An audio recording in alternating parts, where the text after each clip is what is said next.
Puji Tuhan. Selamat pagi saudara sekalian dan selamat Paskah. Hari ini kita ada ibadah istimewa Paskah. Karena Paskah adalah hari kebangkitan Tuhan Yesus. Kita merayakan hari kebangkitan Tuhan Yesus. Pada Jumat Agung yang lalu kita merayakan hari kematian Tuhan Yesus. Dan hari ini adalah hari yang ketiga setelah Jumat Agung. Dan hari ini adalah hari pertama dalam minggu ini. Sesuai dengan dikatakan firman Tuhan, pada hari pertama Tuhan Yesus bangkit. Dan bersamaan dengan hari kebangkitan Tuhan Yesus ini terjadi juga di kelompok mereka orang Yahudi Paskah. Oleh sebab itu hari Paskah ini hati-hati menyebutkannya selamat Paskah ya. Atau Happy Passover. Bukan Happy Easter. Kalau Easter itu menandakan sesuatu yang di timur. Dan sesuatu yang di timur biasanya menyembah pada matahari. Lalu muncul telur Paskah, coklat Paskah, kelinci Paskah. Saudara, di hari Paskah memakan telur boleh, asal jangan ngambil telur dari tetangga. Saudara boleh makan coklat di hari Paskah, tapi jangan ngambil dari kulkasnya teman. Saudara boleh makan daging kelinci. Di Lembang masih buka restoran-restoran daging kelinci, asal ngajak saya. Jadi ini adalah hal yang boleh saja dilakukan. Tapi itu bukan Easter, tapi Passover. Di mana bangsa Israel dibebaskan oleh Tuhan dari perbudakan di Mesir. Dan kita dibebaskan oleh Tuhan dari perbudakan oleh dosa. Oleh sebab itu, mari kita saat ini akan masuk ke dalam firman Tuhan. Saya ingin beritahukan kepada kita sekalian bahwa kematian adalah sesuatu yang biasa buat kita. Kita belum pernah mati. Kita belum pernah mati tapi kita sudah mengenal apa itu kematian. Apalagi hari-hari ini. Hari-hari ini itu banyak sekali orang yang mati. Saya rasa di dalam 3 bulan pertama di tahun 2020 ini sangat banyak orang mati di dunia. Sangat cepat karena virus corona. COVID-19. Coronavirus disease tahun 2019, COVID-19. Itu luar biasa. Oleh sebab itu saudara dan saya, kita semua hati-hati harus tetap jaga kesehatan dengan baik. Tapi kematian adalah sesuatu yang biasa buat kita. Kita sudah tahu, kita sudah dengar ada orang tua kita yang meninggal, ada siapa teman kita yang mati dan sebagainya. Itu hal yang biasa. Tapi hal yang tidak biasa bagi kita, asing bagi kita adalah kebangkitan. Tapi orang tidak mungkin bangkit kalau dia belum mati. Jadi yang namanya bangkit, dia harus mati dulu. Dan orang yang saat ini belum mati, ya tidak bisa dikatakan bangkit. Kebangkitan ini adalah sesuatu yang sangat-sangat tidak biasa bagi kita. Kita mengenal kematian dengan akrab, tapi kebangkitan adalah fenomena yang sangat asing bagi kita. Tapi Tuhan Yesus memperkenalkan kepada saudara dan saya sesuatu yang asing bagi kita tadi, yaitu namanya kebangkitan. Mari kita baca. Yohanes 11 ayat 25. Yohanes 11 ayat 25. Jawab Yesus, "Akulah kebangkitan dan hidup. Barang siapa percaya kepadaku, ia akan hidup walaupun ia sudah mati." Tuhan Yesus sering memperkenalkan dirinya.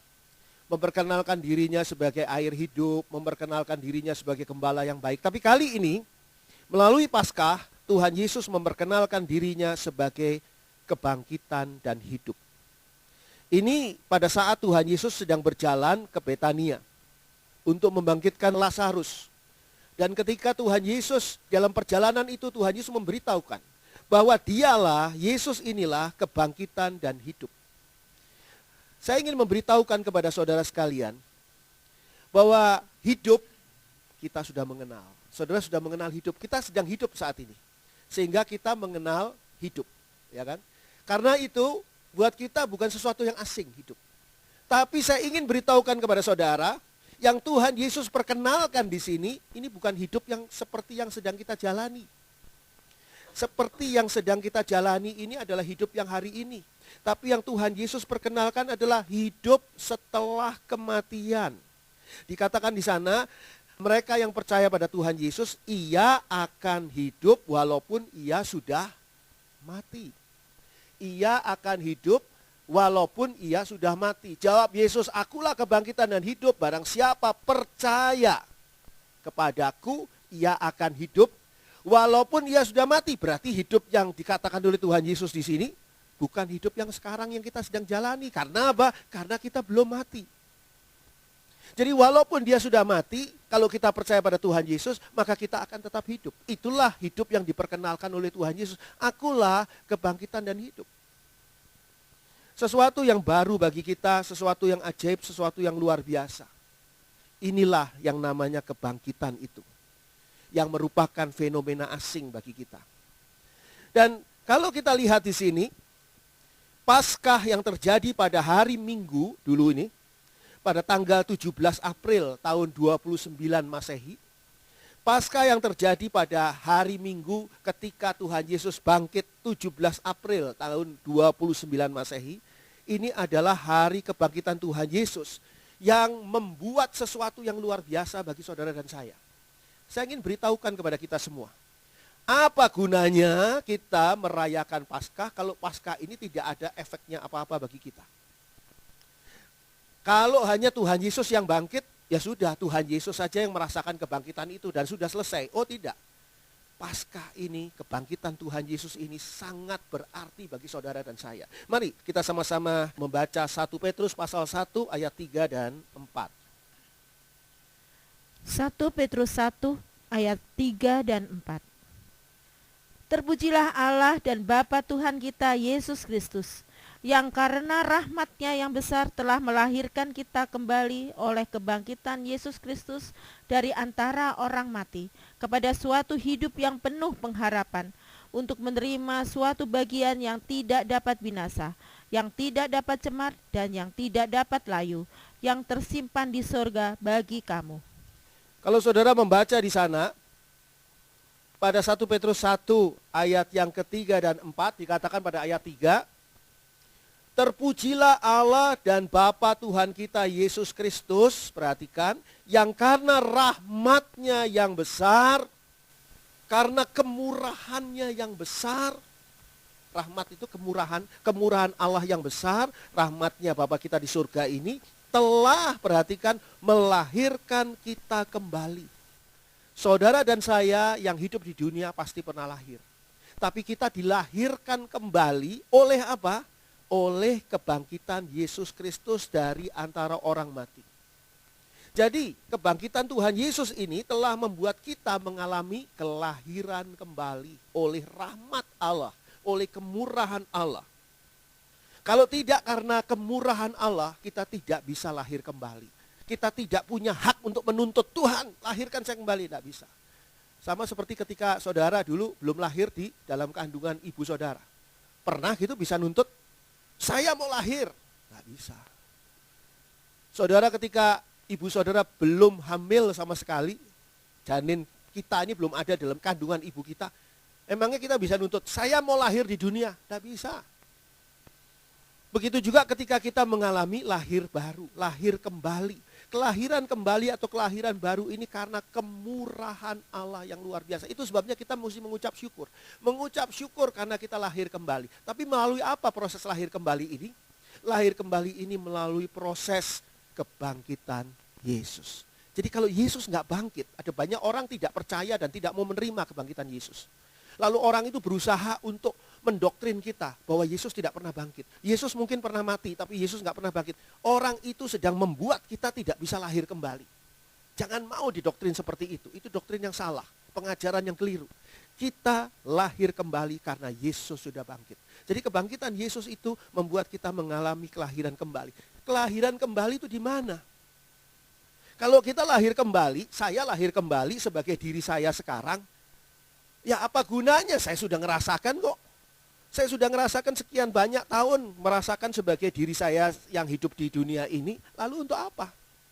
Tapi perhatikan ayat tadi, ayat 3. Dikatakan di sana, terpujilah Allah dan Bapa Tuhan kita Yesus Kristus yang karena rahmat-Nya yang besar telah melahirkan kita kembali oleh kebangkitan Yesus Kristus dari antara orang mati. Kemana? Kepada suatu hidup yang penuh pengharapan. Jadi kalau hidup kita saat ini berhadapan dengan situasi yang seolah-olah tidak ada harapan. Keuangan kita nggak ada harapan. Rumah tangga kita nggak ada harapan. Kesehatan kita nggak ada harapan. Semua nggak ada harapan. Wajar. Karena apa? Karena kita hidup di dunia. Kita belum hidup di dalam kelahiran kembali. Kelahiran kembali ini pada suatu hidup yang penuh harapan. Dikatakan oleh firman Tuhan pada ayat 3 ini adalah hidup yang penuh dengan pengharapan. Sekarang pertanyaannya, mengapa kita dilahirkan kembali kepada suatu hidup yang penuh pengharapan? Kenapa? Kenapa kita dilahirkan kembali kepada suatu hidup yang penuh harapan? Kita lihat ayat yang keempat. Di ayat yang keempat dikatakan begini, untuk menerima suatu bagian yang tidak dapat binasa, yang tidak dapat cemar, dan yang tidak dapat layu, yang tersimpan di surga bagi kamu.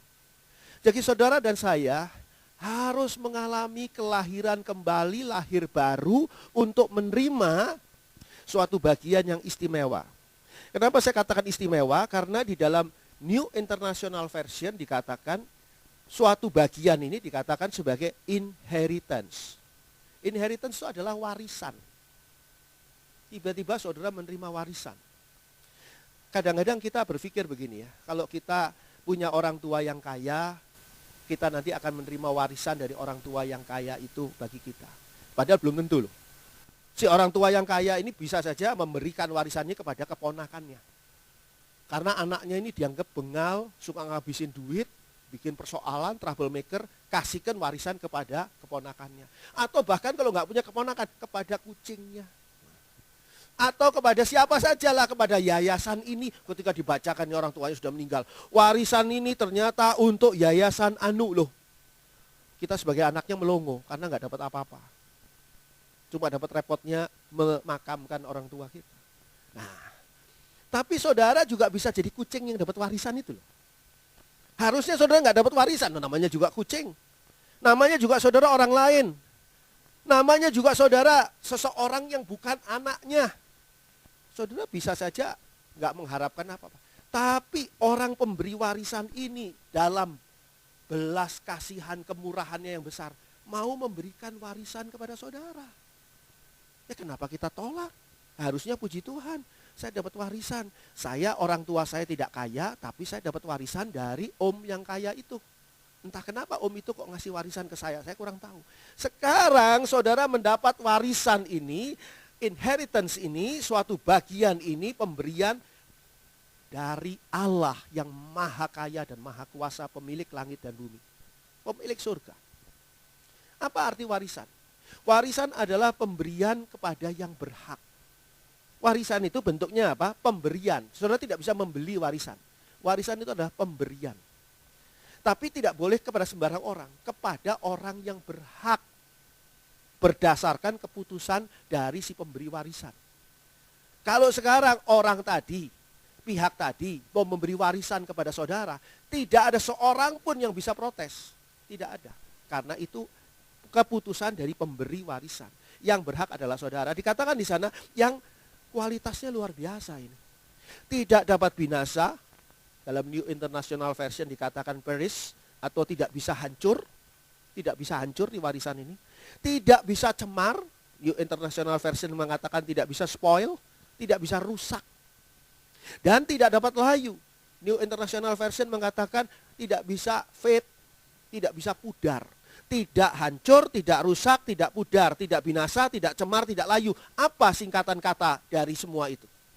Warisan ini adalah warisan yang sifatnya kekal. Semua di dunia yang kita kenal, semuanya itu akan binasa, akan cemar, akan layu. Semuanya akan hancur, perish, akan spoil, rusak, akan fade, akan pudar. Rambut saudara yang dicat hitam, lupa ngecat, pudar cat hitamnya, mulai kelihatan putih-putih. Makanya rambut saya tidak dicat, ini asli. Pudar, semua bisa pudar, semua bisa rusak. Kalau yang pudar cat rambut masih mending.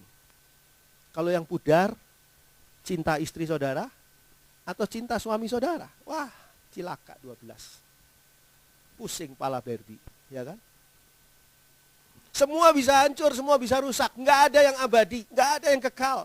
Yang kekal adalah warisan dari Allah Bapa kita. Namanya Allah Bapa kita. Dia mewariskan kepada kita. Siapa yang bisa menghalangi? Tidak ada. Siapa yang bisa menghambat warisan itu? Tidak ada. Tapi perhatikan di sini. Yang tersimpan di mana? Di surga bagi kamu, tidak di dunia. Di surga. Jadi artinya apa? Kalau saudara tidak masuk surga, saudara tidak mungkin bisa mengambil warisan ini. Sebab warisan ini di surga. Jadi kalau dikatakan Anda dapat warisan tapi Anda harus pergi ke New York ngambil warisannya di sana.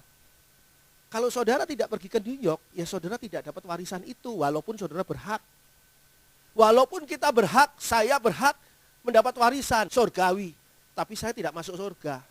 Ya tidak ada gunanya. Tidak bisa kita mengambil warisan tadi. Sifatnya kekal dan tempatnya di surga. Kenapa kita bisa menjadi ahli waris surga? Ini pertanyaannya kenapa? Kok bisa jadi ahli waris surga? Ini urusan hukumnya seperti apa ini? Mari kita baca pada Roma 8. Roma 8 ayat 14 sampai dengan 17.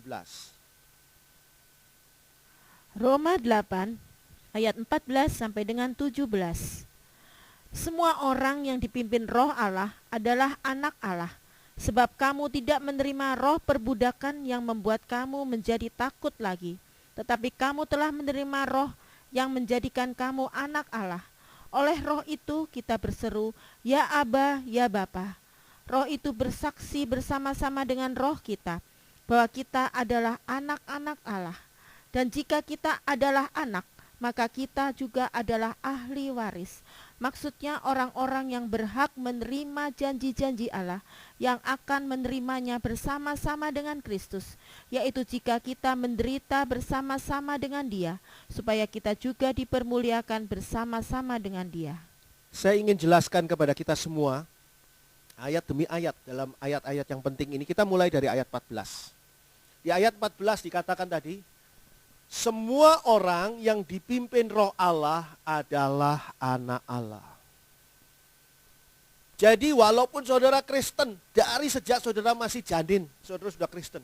Orang tua saudara bilang, ini anak ini kalau sudah nanti lahir saya namakan, misalnya Kristian, nah, Kristen kan, Kristen. Walaupun saudara sudah Kristen, walaupun saudara aktivis gereja, walaupun saudara diaken gereja, walaupun saudara adalah pendeta. Tapi kalau hidup saudara tidak dipimpin Roh Allah, ini bukan saya yang ngomong. Semua orang yang dipimpin Roh Allah adalah anak Allah. Kalau saudara tidak dipimpin oleh Roh Allah, maka saudara bukan anak Allah. Saya ingin tunjukkan pada saudara, siapa yang disebutkan dipimpin oleh Roh Allah? Semua orang, termasuk orang-orang yang bukan Kristen. Hati-hati loh. Termasuk orang-orang yang bukan Kristen, yang dipimpin oleh Roh Allah, Roh Kudus, dia akan disebut anak Allah. Orang yang dipimpin oleh Roh Allah, orang itu pasti percaya pada Tuhan Yesus sebagai juru selamat. Orang yang dipimpin oleh Roh Allah, pasti hidupnya berjalan di dalam terang firman Tuhan. Tidak ada orang yang dipimpin oleh Roh Allah terus berbuat dosa. Terus gemar berbuat dosa. Tidak ada orang dipimpin Roh Allah terus mereka melakukan hal-hal yang tidak sesuai dengan ajaran firman Tuhan. Tidak ada. Tidak ada orang dipimpin oleh Roh Allah terus tidak percaya Tuhan Yesus, menghujat Yesus. Tidak ada. Jadi saya katakan semua orang yang dipimpin Roh Allah adalah anak Allah. Ayat 15. Dikatakan di sana, sebab kamu tidak menerima roh perbudakan yang membuat kamu menjadi takut lagi. Kenapa kok ada kata laginya di sini? Kata lagi ini menunjukkan sesuatu yang sudah terjadi. Jadi kalau saudara sudah makan, tawarin, mau makan lagi, gitu kan? Bukan mau makan kan? Mau makan lagi karena sudah makan. Terus saudara bilang mau, wah luar biasa orang ini, makanya gemuk katanya gitu kan? Karena dia mau makan terus nih orang. Jadi lagi ini karena sudah terjadi. Kapan terjadinya kita menerima roh perbudakan ini kapan? Pada waktu kita masih hidup dalam hidup lama kita. Kita hidup lama di dalam roh perbudakan dosa. Itu sebabnya kita tidak bisa lepas. Pengen berbuat yang benar, tapi selalu yang kita lakukan dosa lagi, dosa lagi, dosa lagi. Karena apa? Diperbudak oleh dosa.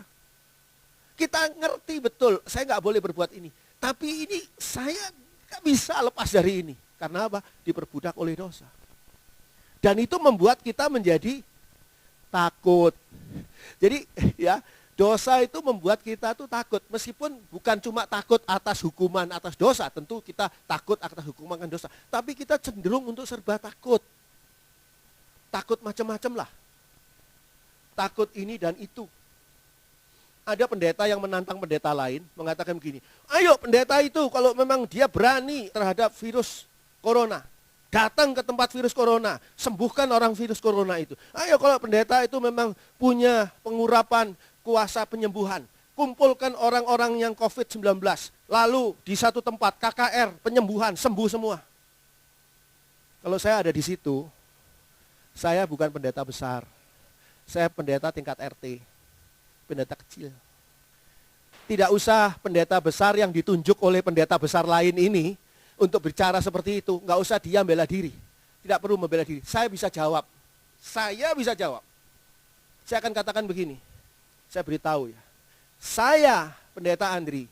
Pendeta kecil, pendeta tingkat RT. Kalau Tuhan nyuruh saya datang ke tempat orang sakit corona untuk menyembuhkan mereka, saya akan datang.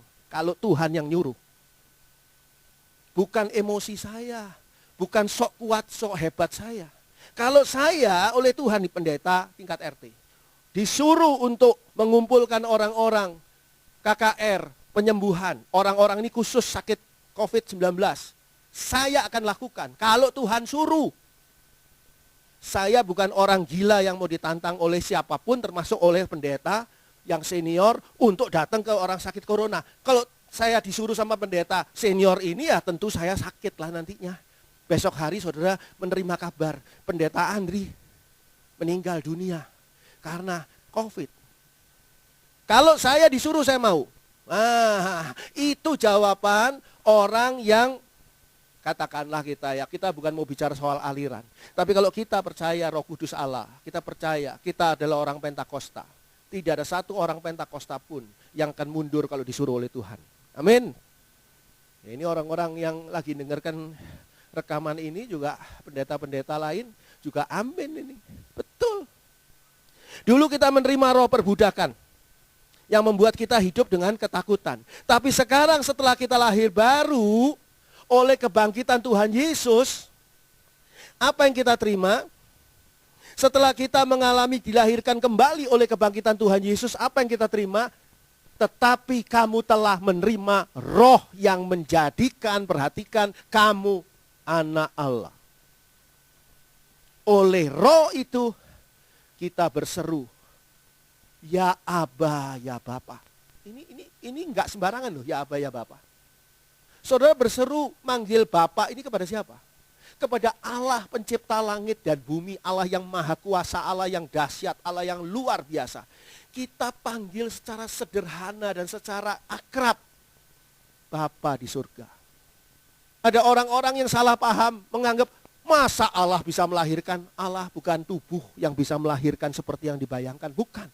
Tapi Allah menyebutkan orang-orang yang dipimpin oleh roh, yang menerima Roh Kudus Allah ini sebagai anak Allah. Sehingga kita wajar, normal kalau kita berdoa, Bapa kami yang di dalam surga. Oleh roh itu kita panggil Allah yang maha kuasa sebagai Bapa. Sekarang kita lihat ayat 16. Di dalam ayat 16 dikatakan, roh itu bersaksi bersama-sama dengan roh kita, bahwa kita adalah anak-anak Allah. Nah, kalau kita adalah anak Allah, kita di dalam hidup kita sehari-hari, kita harus menunjukkan bahwa kita anak Allah, bukan anak dunia, bukan anak dosa, bukan anak iblis. Dan untuk itu kita, roh kita ini harus bersaksi. Menyaksikan bahwa kita ini adalah anak Allah. Dan kita bersaksi didampingi oleh Roh Kudus Allah. Roh itu bersaksi bersama-sama dengan roh kita bahwa kita adalah anak-anak Allah. Jadi identitas kita ini harus berbeda. Itu sebabnya saudara dikatakan sebagai orang-orang yang kudus, orang-orang yang sangat khusus. Roh Allah bersaksi bersama dengan roh kita menunjukkan bahwa kita adalah anak Allah. Ayat 17. Kalau kita adalah anak Allah, maka kita adalah ahli waris. Dan jika kita adalah anak, maka kita juga adalah ahli waris. Anak saya, ya ahli waris saya. Nanti kalau saya meninggal dunia, mereka dapat semua barang-barang saya kalau saya tidak memberikan kepada orang lain. Tapi apa sih barang saya? Saya nggak punya apa-apa. Tapi kalau Tuhan Allah punya segala termasuk punya surga. Dikatakan di sini maksudnya orang-orang yang berhak menerima janji-janji Allah. Itu sebabnya ya, kadang-kadang orang baca Alkitab dan merasa bahwa, "Oh, puji Tuhan, Allah berjanji pada saya." Nanti dulu siapa Anda? Tidak berarti semua orang yang baca janji Allah, itu Allah berjanji kepadanya loh. Allah berjanji kepada siapa? Kepada anak Allah. Saudara boleh mendengar janji Allah, tapi apakah benar janji Allah akan digenapi? Janji Allah hanya akan digenapi oleh siapa? Orang-orang yang menjadi ahli waris, yaitu yang dipimpin oleh Roh Kudus Allah, yaitu anak Allah. Yang akan menerimanya bersama-sama dengan Kristus. Karena Kristus itu anak Allah. Kenapa kok Tuhan Yesus mengambil posisi bukan keponakan Allah ya? Kenapa Yesus itu mengambil posisi anak Allah? Karena nanti untuk memimpin kita yang adalah anak-anak Allah. Sehingga kita akan menerima janji Allah bersama-sama dengan Kristus. Tapi ada syaratnya, bro. Ada syaratnya. Pakai bro ini. Yaitu jika kita menderita bersama-sama dengan Dia, dengan Tuhan Yesus. Supaya kita juga dipermuliakan bersama-sama dengan Yesus. Saya bertanya pada saudara, kenapa Tuhan Yesus menderita ketika ada di dunia, melayani di dunia? Tuhan Yesus menderita karena Tuhan Yesus suka menipu orang, maka dia menderita. Tuhan Yesus menderita karena dia suka berbuat dosa, maka menderita. Tuhan Yesus suka berbuat begini, maka tidak, Tuhan Yesus tidak pernah berbuat salah apapun juga. Tuhan Yesus tidak pernah berbuat dosa apapun juga. Tapi kenapa dia menderita? Karena dia anti mainstream. Karena Tuhan Yesus melawan arus. Arus dunia itu mengarahkan semua orang menuju dosa, menuju neraka. Tapi Tuhan Yesus lawan arus untuk menuju berjalan kepada kebenaran. Kalau saudara melakukan kebenaran firman Tuhan, saudara sedang bertentangan loh dengan arus yang ada di dunia. Kecenderungan yang ada di dunia tidak seperti itu. Dan ini adalah satu hal yang perlu sungguh-sungguh kita perhatikan. Kita harus menderita bersama-sama dengan Kristus, yaitu menderita sebagai orang yang benar. Jadi kalau Tuhan Yesus dibenci oleh dunia, jangan mengharap saudara dan saya disayangi oleh dunia. Kalau kita disayangi oleh dunia berarti kita rombongannya dunia. Kita ini rombongannya Yesus. Filipi 3 ayat 10 dan 11. Filipi 3 ayat 10 dan 11. Yang ku kehendaki ialah mengenal Dia dan kuasa kebangkitannya dan persekutuan dalam penderitaannya, di mana aku menjadi serupa dengan Dia dalam kematiannya, supaya aku akhirnya beroleh kebangkitan dari antara orang mati. Rasul Paulus sangat ingin mengenal Kristus. Mengenal itu bukan kenalan sama Kristus. Siapa namanya? Paulus. Ini di sini Kristus. Bukan itu. Mengenal itu mengenal pribadi sampai ke dalam-dalamnya. Pribadi Yesus. Karena apa? Karena Rasul Paulus ingin mengenal betul kuasa kebangkitannya dan persekutuan dalam penderitaannya Yesus. Dikatakan di sini pada ayat 10. Yang ku kehendaki, kata Rasul Paulus, ialah mengenal Dia, Yesus, dan kuasa kebangkitannya dan persekutuan dalam penderitaannya. Di mana aku menjadi serupa dengan Kristus dalam kematiannya. Jadi bukan cari sensasi. Cari sensasi supaya apa? Supaya menderita, terus mukulin diri sendiri. Tuhan Yesus, saya juga menderita demi kamu. Tuhan Yesus mukulin diri. Oh, itu salah. Kita melakukan kebenaran. Nanti kita menderita. Dan penderitaan itu adalah penderitaan yang dirasakan oleh Tuhan Yesus. Ketika kita melawan diri kita sendiri, karena kita berbuat dosa. Kita hobinya berbuat dosa. Dan kita mau melepaskan diri dari dosa itu, kita mengalami apa? Penderitaan. Karena susah sekali melepaskan diri dari belenggu dosa. Itu penderitaan. Penderitaannya kenapa? Karena kita melakukan kebenaran. Itu penderitaan. yang diajarkan oleh firman Tuhan. Dan dikatakan di sini supaya ayat 11, aku akhirnya beroleh kebangkitan dari antara orang mati. Supaya Rasul Paulus katakan, aku mendapatkan kebangkitan dan hidup. Tuhan Yesus katakan, akulah kebangkitan dan hidup. Supaya aku menerima kebangkitan dan hidup. Inilah makna Paskah. Banyak orang bertahun-tahun mengikuti ibadah Paskah. Tapi pertanyaannya, adakah mereka sudah menerima sungguh-sungguh makna Paskah? Yaitu bersama-sama dengan Tuhan Yesus kita mengalami kebangkitan dan hidup setelah kebangkitan itu. Kita mengalami menjadi anak Allah yang menerima warisan surgawi. Puji Tuhan. Amin. Selamat Paskah. Puji Tuhan. Bapa di dalam surga, Allah yang sangat baik. Allah yang sudah mengangkat kami menjadi anak-anak-Nya.